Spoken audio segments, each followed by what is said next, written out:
Moving on, 800 people, including members of Syria's White Helmets civil defense group, have been evacuated from southwest Syria to Jordan.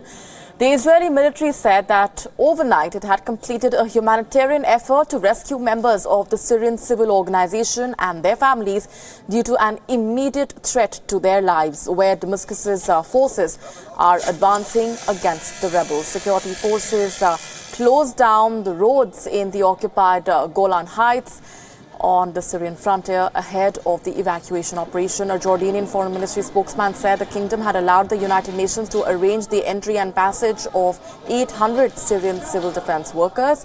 Their lives were in danger after a government offensive that regained rebel-held parts of southern Syria.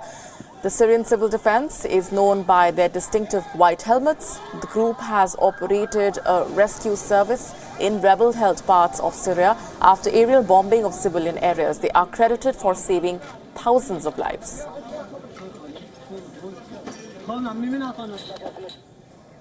Syria is undertaking the massive task of rebuilding the country. It has been left devastated after 7 long years of assault, airstrikes and bombing.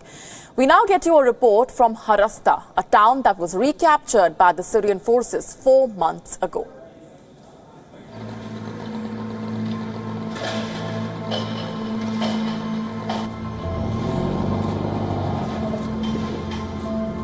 Of the 250,000 people who once resided here, only 15,000 remain.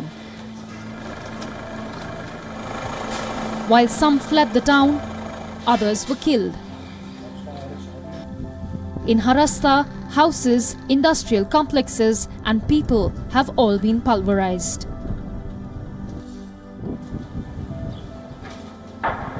This town, located outside Damascus, was taken hostage by the armed rebels for almost 5 years. The town was recaptured by Syrian forces in March. The assault lasted for almost a week. With the assault over, families have begun trickling back into their homeland. Some of their homes survived, but there are others who aren't as lucky. Meet 45-year-old Hassan. He chose to remain in Harasta through the rebels' reign. The former petrol station worker now transports rocks and other materials in his pickup truck. This is the only work in Harasta that pays right now.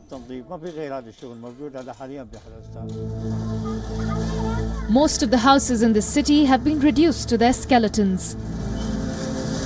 They stand like massive honeycombs overlooking the dusty streets.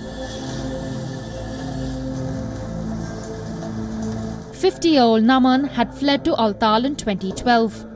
He could hardly contain himself when he found his house is still standing. I was shocked to see most of the building had collapsed. It is true that my house is devastated compared to before, but I am happy it still stands. Whatever happens, it is still my house and it is very dear to me.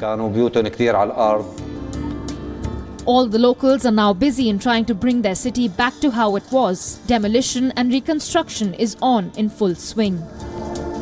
Locals are engaged in removing rubble and debris from the houses, which is then dumped onto the main street. The Public Works Ministry transports it to a local dump. The debris is then segregated and recycled into cement with the hope that this time it will last longer. That it will make homes and offices that won't have to suffer the fates of the ones that stood before them. Bureau Report, WION.